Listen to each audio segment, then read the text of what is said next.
Atos, capítulo 13.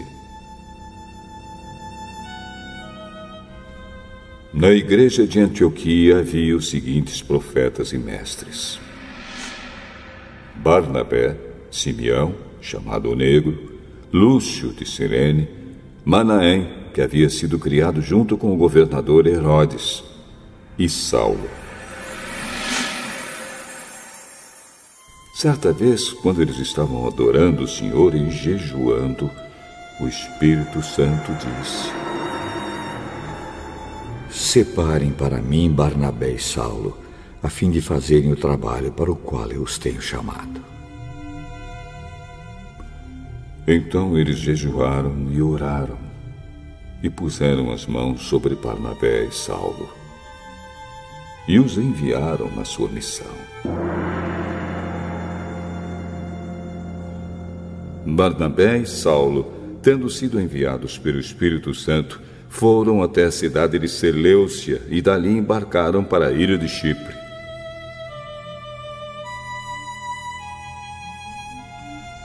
Quando chegaram à cidade de Salamina, começaram a anunciar a palavra de Deus nas sinagogas. E eles tinham João Marcos para ajudá-los no trabalho missionário. Eles atravessaram toda a ilha, chegando até a cidade de Pafos. Ali encontraram um judeu que era mágico e falso profeta, chamado Bar-Jesus. Ele era amigo de Sérgio Paulo, o governador da ilha, que era um homem muito inteligente. O governador mandou chamar Barnabé e Saulo, pois queria ouvir a palavra de Deus. Mas o mágico Elimas, este é o nome dele em grego, era contra os apóstolos. Ele não queria que o governador aceitasse a fé cristã. Então Saulo, também conhecido como Paulo, cheio do Espírito Santo, olhou firmemente para Elimas e disse: Filho do diabo, inimigo de tudo que é bom, homem mau e mentiroso, por que é que você não para de torcer o verdadeiro ensinamento do Senhor? Agora escute, o Senhor vai castigar. Você ficará cego e não verá a luz do sol por algum tempo.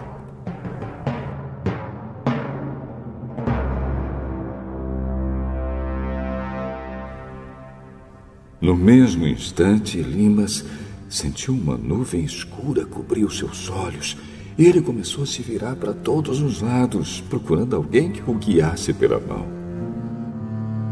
Quando o governador viu isso, creu e ficou muito admirado com os ensinamentos a respeito do Senhor Jesus. Paulo e os seus companheiros navegaram da cidade de Pafos até Perge, uma cidade da província da Panfilha. Porém, João Marcos os deixou e voltou para Jerusalém. Eles continuaram a viagem, indo de Perge até a cidade de Antioquia, no distrito da Pisídia.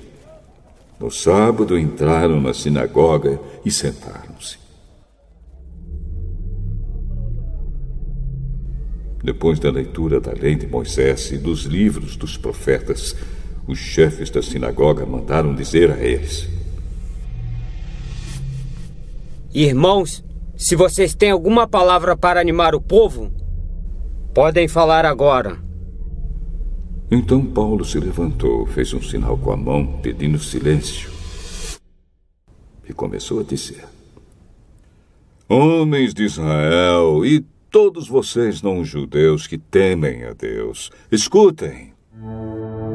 O Deus do povo de Israel escolheu os nossos antepassados quando moravam na terra do Egito e fez deles um grande povo. Ele os tirou de lá com grande poder e no deserto aguentou aquela gente durante 40 anos. Ele destruiu 7 povos na terra de Canaã e o povo de Israel se tornou dono das terras deles. Tudo isso levou uns 450 anos. Depois disso, Deus lhes deu juízes até o tempo de Samuel.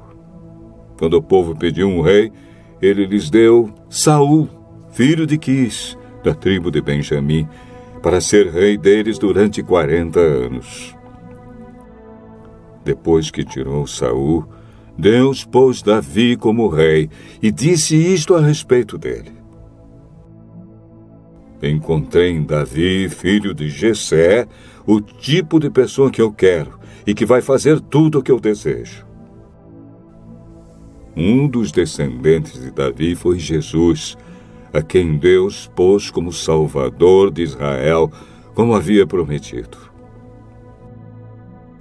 Antes da vinda de Jesus, João Batista anunciou sua mensagem a todo o povo de Israel, dizendo que eles deviam se arrepender e ser batizados. Mas, quando João estava terminando a sua missão, disse ao povo: quem é que vocês pensam que eu sou? Eu não sou aquele que vocês estão esperando. Mas escutem, ele vem depois de mim. Porém, eu não mereço a honra de tirar as sandálias dos pés dele.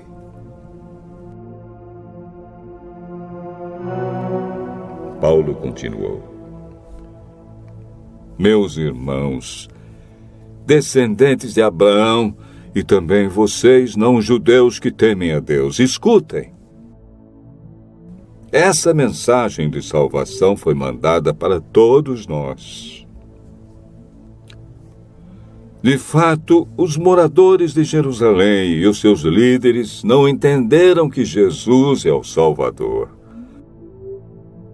E também não compreenderam as palavras dos livros dos profetas, que são lidos todos os sábados. Mesmo assim, ao condenarem Jesus, eles estavam cumprindo essas profecias. E embora não encontrassem nenhuma razão para condená-lo à morte, pediram a Pilatos que mandasse matá-lo. Depois de fazerem tudo o que as Escrituras Sagradas falam a respeito dele, eles o tiraram da cruz e o puseram num túmulo. Mas Deus o ressuscitou, e durante muitos dias ele apareceu às pessoas que o tinham acompanhado da Galiléia até Jerusalém. Agora essas pessoas são testemunhas que falam a respeito de Jesus ao povo de Israel. E nós estamos aqui para trazer o Evangelho a vocês. Deus fez agora para nós o que havia prometido aos nossos antepassados. Ele ressuscitou Jesus, como está escrito no Salmo número 2. Você é o meu filho, hoje eu me tornei o seu pai. E foi isto que Deus disse a respeito da ressurreição de Jesus, afirmando que ele nunca seria destruído pela morte. Eu vou dar a vocês as bênçãos sagradas e certas que prometia Davi. E em outra parte das Escrituras, lemos também: tu não deixarás que o teu dedicado servo apodreça na sepultura. E Paulo disse ainda: na verdade, Davi, no seu tempo, cumpriu os planos de Deus. Depois morreu, foi sepultado ao lado dos seus antepassados e apodreceu na sepultura. Mas isso não aconteceu com aquele que Deus ressuscitou. Meus irmãos, todos vocês precisam saber com certeza que é por meio de Jesus que a mensagem do perdão de pecados é anunciada a vocês. Precisam saber também que quem crê é libertado de todos os pecados dos quais a lei de Moisés não pode livrar. Portanto, tenham cuidado para que não aconteça o que os profetas disseram. Prestem atenção, vocês que zombam de Deus. Fiquem espantados e morram. Pois o que vou fazer agora é uma coisa em que vocês não acreditariam, mesmo que alguém explicasse.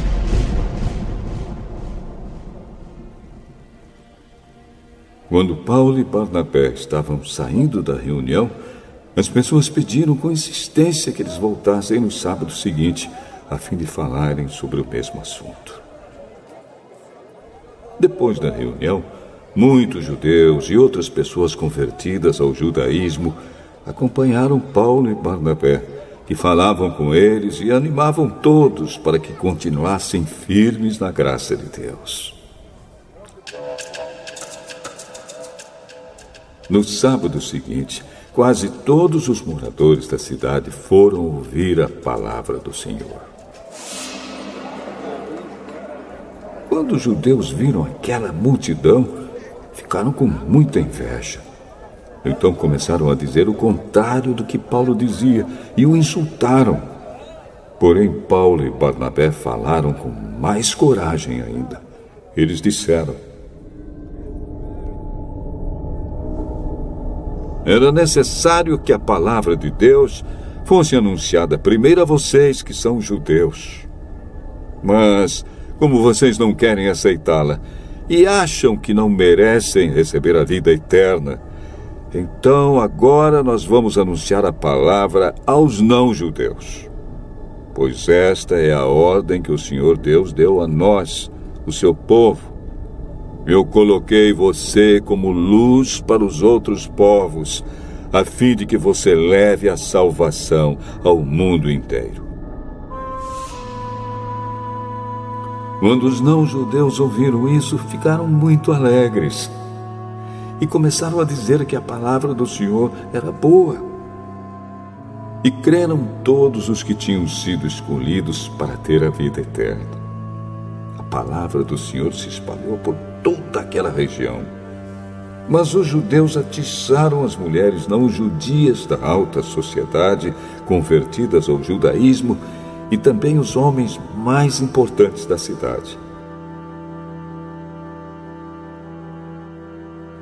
E começaram a perseguir Paulo e Barnabé e os expulsaram daquela região.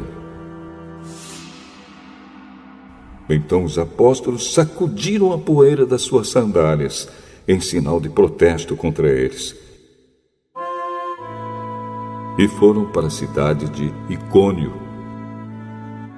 E os cristãos de Antioquia continuaram muito alegres e cheios do Espírito Santo.